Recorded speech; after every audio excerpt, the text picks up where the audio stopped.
మొత్తం మన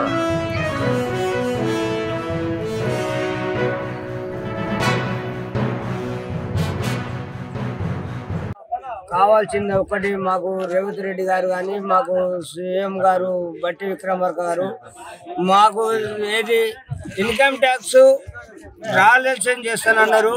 తర్వాత సొంత ఇల్లు ఇస్తామన్నారు. ఇల్లు లేని వాళ్ళకు జాగా చూపిస్తామన్నారు. కాబట్టి మాకు దాని మీద కార్మికుల స్పందన వచ్చి మరి ఐఎన్టీసీని ఘన విజయంగా గెలిపేయడానికి కార్మికులందరూ సిద్ధంగా ఉన్నారు.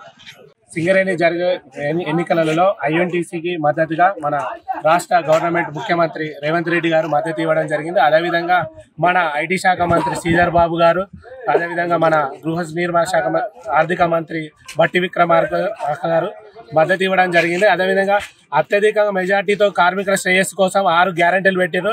మన కాంగ్రెస్ ప్రభుత్వం 6 గ్యారంటీలు ఎలా పెట్టిర్రో మన ఐఎన్టీసీ నాయకుడు సంజీవ్ రెడ్డి గారి ఆధ్వర్యంలో, మన సెక్రటరీ జనరల్ మన జనక్ ప్రసాద్ గారి ఆధ్వర్యంలో 5 గ్యారంటీలు. ఫస్ట్ గ్యారంటీ వడ్డీ మన కార్మికుడి యొక్క 250 గజాల స్థలము ప్లస్ వడ్డీ లేని 20 లక్షల రుణాన్ని ఇవ్వడం జరుగుతుంది. అదేవిధంగా మారు పేర్ల గురించి 9 నెలల్లో దాని ఆర్డినెన్స్ తీసుకొచ్చి మారు పేర్లు మార్చడం జరుగుతుంది. మళ్ళీ సింగరేణి గోదావరి ప్రాంతంలో 20 లక్షలతో కార్పొరేట్ హాస్పిటల్ కట్టించి కార్మికులకు సౌకర్యం కల్పించడం జరుగుతుంది. కాబట్టి ఐఎన్టీసీకి మద్దతుగా ఆ కార్మికులు జనసందోహమై మద్దతు ఇవ్వడం జరిగింది. ఐఎన్టీసీ గడియారం గుర్తు కోటేసి గెలిపిస్తున్నారు. సింగరేణి కార్మిక సంఘం గుర్తింపు ఎన్నికలు ప్రశాంతంగా జరుగుతూ ఉన్నాయి. ఇప్పుడు 11 పోలింగ్ కేంద్రాల్లో 2-3 పోలింగ్ కేంద్రాలు నేను మా జీఎం గారు చూడడం జరిగింది. ఇప్పటికే ఒక 10% పోలింగ్ పూర్తవుతూ ఉంది. సాయంత్రం వరకు దాదాపుగా పూర్తి శాతం పోలింగ్ పూర్తయ్యే అవకాశం ఉంది. 7 గంటల నుంచి మన కమ్యూనిటీ హాల్లో కౌంటింగ్ ఏర్పాటు చేసి అన్ని పూర్తయినాయి. ప్రశాంతంగా జరుగుతూ ఉంది. ఎలాంటి ఇబ్బంది లేదు.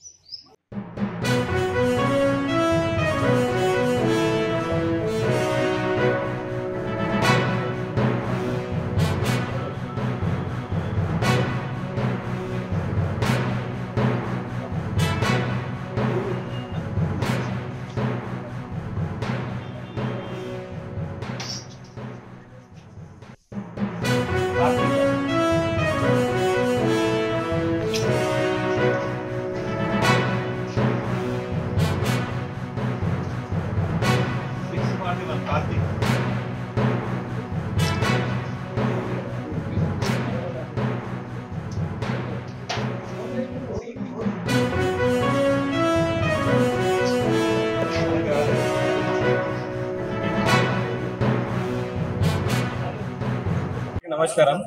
ఈరోజు 27వ తారీఖు రోజు జరుగుతున్న సింగరేణి కాంగ్రెస్ వర్కర్స్ యూనియన్లు జరుగుతున్న ఎన్నికల్లో చాలా వరకు కొత్తగా ఎన్నికైన మా యువ నాయకులందరూ, యువ కార్మికులందరూ ఏఐటీసీకి సపోర్ట్ చేయడం జరిగింది. ఎందుకనంటే గత ప్రభుత్వాలలో గత కార్మిక సంఘాలు చేసిన అన్యాయాలను వాటిని అరికట్టడం కోసం ఈరోజు ప్రభుత్వానికి తగ్గట్టుగా కాకుండా పొజిషన్గా ఉన్న పార్టీ అయితే మనకు న్యాయం జరుగుతుంది అనే కాన్సెప్ట్ తోటి అందరం కలిసి ఏఐటీసీలో జాయిన్ అయ్యి ఈరోజు విజయవంతంగా అందరూ కలిసి ఓటు వేయడం జరిగింది. ఏఐటీసీ వల్లనే మనకు కావాల్సిన అన్ని సదుపాయాలు, కార్మికులకు న్యాయం జరుగుతుంది. ఏది కావాలన్నా మనకు హాస్పిటల్లో ఉన్నా లేకుంటే మనకు కార్మికుల సమస్యలను వెంటనే పరిష్కరించడంలో ఏఐటీసీ చాలా ముందు ఉంది. కాబట్టి అందరు కలిసి ఒకటేసారి మూకుమ్మడిగా యువ కార్మికులను ప్లస్ పాత వాళ్ళందరం కలిసి కూడా మన ఏఐటీసీకి సపోర్ట్ చేయడం జరిగింది. ధన్యవాదాలు. ఎన్నికలు ఇంతకుముందు టీఆర్ఎస్ ప్రభుత్వం 3 సంవత్సరాలు పెట్టవలసిన ఎన్నికలు కాలయాపన చేసుకుంటూ వచ్చి ఈరోజు సింగరేణి కోర్టు తీర్పు మేరకు ఎన్నికలు జరుగుతున్నాయి. సింగరేణిలో మా కార్మికులం అందరం ఈరోజు సుఖకృతి కావాలని, ఎందుకంటే సుఖకృతిలోనే సింగరేణి సంస్థ ఉంటుందని మేము అందరం భావించి సుఖకృతికు ఓటేసి మేమందరం సుఖకృతి చెప్తాయనే అభిప్రాయం మీద మేము ఉన్నాం. ఇవాళ సంస్థ ఉండాలంటే సింగరేణి కాపాడాలంటే ఈ పాలక సంఘాలు పనిచేయి, ఒకటి గుర్తింపు సంఘంగా ఉండాలని, ఏఐటీసీ ఉండాలని మేము కార్మిక వర్గం తరఫున అందరం కోరుకుంటున్నాం. మేము కార్మికులం కూడా ఏఐటీసీ వెంబడే కొనసాగుతాం.